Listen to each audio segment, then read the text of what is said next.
আসসালামু আলাইকুম। আপনারা গেল 2-3 দিন ধরে নানান ধরনের তথ্য, অপতথ্য, গুজব অনেক কিছুই শুনছেন। এইসব শোনাশুনির ভেতরে আপনাদের অনেকের অনেক ধরনের মন্তব্য আসতে পারে যে আসলেই সেনাবাহিনী কী চাচ্ছে, সেনাবাহিনী কি আসলেই ক্ষমতা নিতে চাচ্ছে কিনা। দেখেন, প্রথম কথা হচ্ছে যে সেনাবাহিনী 5 তারিখে কোন পরিস্থিতিতে শেখ হাসিনাকে যেতে, আপনারা এর আগে শুনেছেন, বুকে পাথর চাপা দিয়ে সেনাপ্রধান তার এটা করতে হয়েছে 5 তারিখের ঘটনাগুলো। এটা কিন্তু বাস্তব কথা। মানে সিম্পল একটা জিনিস শোনেন, ধরেন একজন পুলিশের কনস্টেবল নিয়োগ করতে গিয়ে, আপনারা বাংলাদেশে আছেন, আমার চাইতে আপনারা অনেক ভালো জানেন এগুলো। আমরা তো আপনাদের কাছ থেকে শুনেই কথাবার্তা বলি। আমি নিজে তো আর এখানে আমার এমন কোনো সোর্স নাই যেটা দিয়ে আমি উড়ে গিয়ে তারপরে গিয়ে জেনে আসি। আপনারা জানেন যে একটা পুলিশের কনস্টেবলের চাকরি নিতে গেলে আপনার কি পরিমাণে করতে হয়, মানে সরকারি যেসব গোয়েন্দা সংস্থা এই যে ভেরিফিকেশনের কাজটা যে চলে, আপনার পরিবারের ভেতরে মানে বাবা মা ভাই বোন না, এর বাইরেও 14 গোষ্ঠীর ভেতরে জামাত বিএনপির কোনো লোকজন আছে কিনা সেটা যাচাই বাছাই করে তারপরে আপনাকে চাকরিতে নেওয়া হতো। এটা সত্য কি মিথ্যা আপনি নিজেকে জিজ্ঞেস করেন। যদি তাই হয়, শেখ হাসিনার চোখের সামনে সেনাপ্রধান ওয়াকার, মানে শেখ হাসিনার পছন্দগুলো কি আপনি বলেন? শেখ হাসিনার পছন্দ হচ্ছে ওই নিজাম হাজারি, শেখ হাসিনার পছন্দ হচ্ছে এই শামীম ওসমান, শেখ হাসিনার পছন্দ ওই যে কুমিল্লার বাহার, যত মানে জাউরার যত শ্রেষ্ঠ মানে প্রো ম্যাক্সের একদম সর্বশেষ ভার্সন যেটা আছে, সব শেষ ভার্সন হচ্ছে শেখ হাসিনার পছন্দ। এর আশপাশে কোনোদিন ভালো মানুষের কোথাও এই জায়গা দেয় না। তো এর মতো একটা জাউরা এই যে ওয়াকারের মতো একজনকে এখানে বসাবে, আপনার মনে হয় সেনা প্রধান এ যে কোনো সময় চাইলেই সরকার পতন ঘটাইতে পারে, আমাদের সাবকন্টিনেন্টের প্রেক্ষাপটে যদি চিন্তা করা যায়। তাকে যাচাই বাছাই না করে শেখ হাসিনা ভুল করেছে সেনা প্রধানকে বসিয়ে, এটা মনে করার কোনো কারণ নাই। মানে গোয়েন্দা সংস্থা না, খালি শেখ হাসিনা যদি ভুল করেও ভারত তো ভুল করবে না। শেখ হাসিনার এই ধরনের পদগুলো, এই পদায়ন কারা করতো? ভারত থেকে করতো। এমপি মন্ত্রী কে কোথায় বসবে গুরুত্বপূর্ণ জায়গায়, পুলিশের বিভিন্ন শাখায়, সব ভারতের দেয়া। তো ভারত তার ব্যাপারে জানে না, না জেনেই তাকে এখানে বসিয়েছে। ওয়াকার মনে প্রাণে একজন আওয়ামী প্রেমী, যেটা সে আগে বলেছে, বুকে পাথর চাপা দিয়ে তারপরে তিনি 5 তারিখের এগুলো করেছেন, ওইটাই হচ্ছে বাস্তবতা। তো এই ব্যক্তির যদি আপনি কোনো চিন্তা ভাবনা ধারণা সব বাদ দিয়ে আপনি নিজে থেকে মানে একদম সায়েন্সের মতো যদি তাকে করতে চান, ল্যাবরেটরিতে যদি টেস্ট করতে চান, তো ল্যাবরেটরি টেস্টে আপনাকে প্রথম করতে হবে, এই যে হাসিনা 9 মাস ধরে অনেক বক্তব্য দেখেছেন, কিন্তু এর মানে মুখ কিন্তু যথেষ্ট মানে কি বলবো, যে ও কথা না বললে পারেন, ও কথাই কিন্তু এই যে এই পতন টতন যা কিছু হলো সব কিন্তু এর কথাই। এর মুখ থেকে গেল 9 মাসে আপনি আজ পর্যন্ত শুনেছেন ওয়াকার সম্পর্কে কোনো খারাপ কথা, ওয়াকারের বিরুদ্ধে কোনো অভিযোগ? গত 3 বছর ধরে ইউনূসকে নিয়ে শেখ হাসিনার এত কথা কেন, এত শত্রুতা কেন? কারণ হাসিনা জানতো যে ইউনূস কিছু একটা ভেতরে ভেতরে করছেন, বা পশ্চিমাদের যেই চিন্তা ভাবনা সেটা তিনি জানতেন, সেটা জেনেই কিন্তু তিনি এগুলো করেছেন। অতএব হাসিনার মুখ থেকে বের হয়ে যায়। আমি অনেক আগে একটা ভিডিওতে বলেছিলাম যে হাসিনার সামনে কি করবে, কি ঘটছে ভেতরে, এটা হাসিনার মুখ দিয়ে বের হয়ে যায়। হাসিনা এটা চুপ করে মুখে রাখতে পারে না। তো এতদিন ধরে ওয়াকারের বিরুদ্ধে হাসিনার কোনো অভিযোগ নাই। এর কারণ কি? আমি এর আগেও আরেক ভিডিওতে বলেছিলাম যে শেখ হাসিনার সাথে ওয়াকারের ওয়াইফের ফোন দিয়ে সার্বক্ষণিক যোগাযোগ হয়। ওয়াকারের স্ত্রীর সাথে তার প্রতিদিন কয়েকবার কথা হয়, তারপরে ওয়াকারের সাথেও কথা হয়। তো এগুলোর যদি নাকি আপনি ওই যেটা বললাম ল্যাবরেটরিতে যদি নাকি আপনি টেস্ট করতে যান, আপনি দেখেন আওয়ামী লীগ যা যা চায় ওয়াকার তা ঠিকঠাক মতো করছে কিনা। 5 তারিখে শেখ হাসিনাকে ওয়াকারের প্রথম কাজ কী ছিল? তারে অ্যারেস্ট করা। সে তো খুনি, তারা অ্যারেস্ট করেছে? করে নাই। এই যে আয়নাঘর থেকে তো সাথে সাথে বের করে দেওয়া দরকার ছিল, লোকজনরা যাইতে দেয় নেই। প্রথমেই তো তার এটা উচিত ছিল যে কোথায় আছে। সে মনে করেন আয়নাঘরের এগুলো খালি জিয়াউল হাসান সব কিছু করেছে, আর কেউ সব ফেরেস্তা। এখন জিয়াউল হাসানকে বানানো হয়েছে হচ্ছে বলির পাঠা।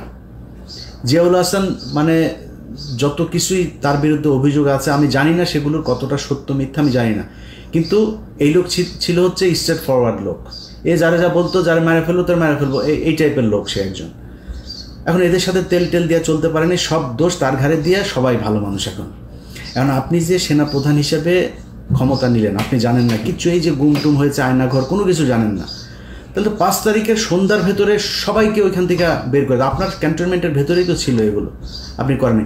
এখন পর্যন্ত কি ক্যান্টনমেন্টের ওই আয়নাঘরে আপনার নিয়ে গিয়েছেন? গেলেন কোথায়? গেলেন হচ্ছে র্যাবের একটাতে, তাও সেইটার মানে রেনোভেশন করে তারপরে নানান ধরনের পরিবর্তন এনে তারপরে মানুষকে নিয়ে দেখালেন 6 মাস পরে।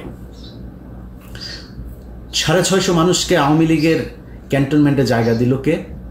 তারা এখন কোথায়? কয়দিন পরপর দেখা যাচ্ছেন এই ইন্ডিয়া চলে গিয়েছে, ও এখানে চলে গিয়েছে। কে পাঠাচ্ছে? সবশেষ হামিদ গিয়েছে।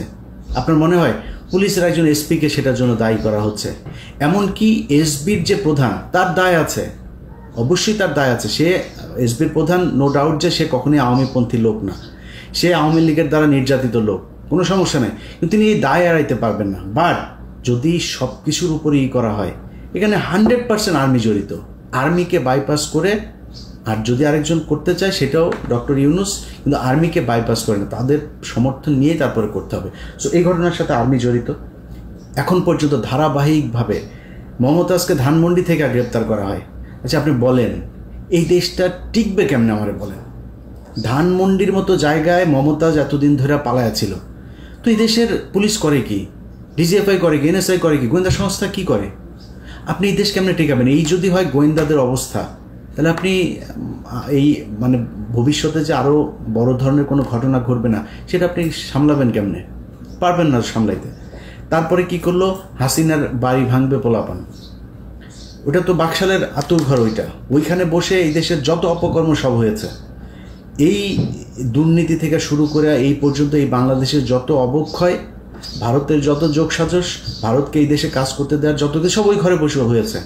ওইটার পাবলিক টয়লেট বানানো উচিত একদম, মানে লিটারালি। এটার এরকম না যে মানে মানুষ যায় এখন তো হিসু করে, এইভাবে না, বানাই দিতে হবে। পুরুষ মহিলার আলাদা করে মানে বাথরুম বানাইতে হবে, এবং লিখে দিতে হবে বাথরুমের ওইখানে সামনে বড় করে ব্যানার থাকতে হবে, একটু হেগে যান, এটা এই জায়গা হইতে হবে। প্রচণ্ড ঘৃণার একটা স্থান হওয়া দরকার। ওইটা মানুষ ভাঙতে চেয়েছে, জনগণ চেয়েছে, সেনাবাহিনী যায় বাধা দেয়। সেনাবাহিনীর কাজ কি? এদেরকেই করা নাকি? এদের আপনার বাধা দিতে যাইতে বললো কে? এর পরে বাংলাদেশে যত ধরনের 2 দিন পর পর এই যে আপনার, আমি টেলিভিশন পত্রিকার নাম ধরে বলছি না, ডিজিএফআই থেকে নোট দেওয়া হয়, এটা মাঝখানে বন্ধ ছিল, এই গত কয়েক মাস ধরে আবার শুরু হয়েছে। নোট দেওয়া হয়, এইভাবে নিউজ ছাপতে হবে, ছাপছেন। কীভাবে আপনার এই যে ধর্ষণ চারিদিকে চলছে, এই ধর্ষণগুলোকে আপনার মানে দেখে মনে হয় কি বাংলাদেশের জীবনে কোনোদিন ধর্ষণ হয় না, এমনভাবে এটাকে প্লেস করা হচ্ছে যে বাংলাদেশে ধর্ষণে ছেয়ে গিয়েছে। এই দেশে ধর্ষণের জন্য মানে যে কোনো সময় সরকার পতনের আন্দোলন হইতে হবে, এমন একটা পরিস্থিতি তৈরি করা হচ্ছে। এই যে ঢাকা বিশ্ববিদ্যালয়ে খুন হয়েছে না, আমার কাছে এই আসামি যে 3 জন আটক করা হয়েছে, ওদের আদালতে যাওয়ার পরে ওদের রেকর্ড আমার কাছে আছে। সেই রেকর্ডের মধ্যে তারা মানে স্পষ্ট বলছেন, তারা ওইখানে গিয়েছিল, যাওয়ার পরে তাদের সাথে মোটরসাইকেল নিয়ে একটা পক্ষের সাথে গ্যাঞ্জাম হয়েছে। সেই আসল গ্যাঞ্জাম হচ্ছিল আরেক জায়গায়, তাদের সাথে গ্যাঞ্জাম হওয়ার এই মাঝখানে তাদেরকে ধরে ওই ঢাকা বিশ্ববিদ্যালয়ের কিছু স্টুডেন্ট তাদের সাথে বাকবিতণ্ডার এক পর্যায়ে আপনার মারধর করে। তাদেরকে পুলিশ আসার পর তারা বললো যে তোমরা হসপিটালে যাও। তারা হসপিটালে গিয়েছে চিকিৎসা আনতে, নিজে থেকে, পুলিশ নিয়ে যায়নি। একটু পরে পুলিশ ফোন দিয়েছে, আপনারা কোথায়? এইখানে। আচ্ছা ঠিক আছে, দাঁড়াও আমরা আসতেছি। কি তাদেরকে ধরে নিয়ে এসে খুনের আসামি তারা। এখন আসল ঘটনাটা তাহলে কারা ঘটাইলো, এটা তো তাহলে আমাদের বের করা উচিত। কেন বের হচ্ছে না? কেন ঘটছে এগুলোর সাথে গোয়েন্দা সংস্থা জড়িত। তাদের মূল টার্গেট হচ্ছে যেন তেনভাবে বুঝাইয়া দেওয়া যে ইউনূসের এই সরকার হচ্ছে প্রচণ্ড খারাপ একটা সরকার, এবং এদেরকে দিয়া এই দেশে চলবে না। দিন যত যাচ্ছে তত বুঝাইতে চাচ্ছে যে আরেকটা কিছু দরকার। আরেকটা কি? সেটা হচ্ছে সেনাবাহিনী। আজ থেকে প্রায় 3 মাস আগে কনক সারোয়ার উনি ওনার ভিডিও একটা ভিডিও বানিয়েছিল, ওনারে ধুয়ে দিয়েছেন অনেকে, অনেকে ফোন করেছে, ভাই কনক ভাই তো ওই সেনাবাহিনীকে উস্কাচ্ছে। ভাই আপনাদের কাছে মনে হইতে পারে যে আমরা বোধহয় কোনো পক্ষকে বোধহয় মানে এই দেশকে মনে হয় রাজনীতি শূন্য করতে চাই, রাজনীতিবিদদের হাতে মনে হয় দেশ যাক, সেটা আমরা চাই না। আমরা চাই হচ্ছে গিয়ে এই দেশের এই তৃতীয় পক্ষ শক্তি এসে তারপর এই দেশ নিয়ে নেয়।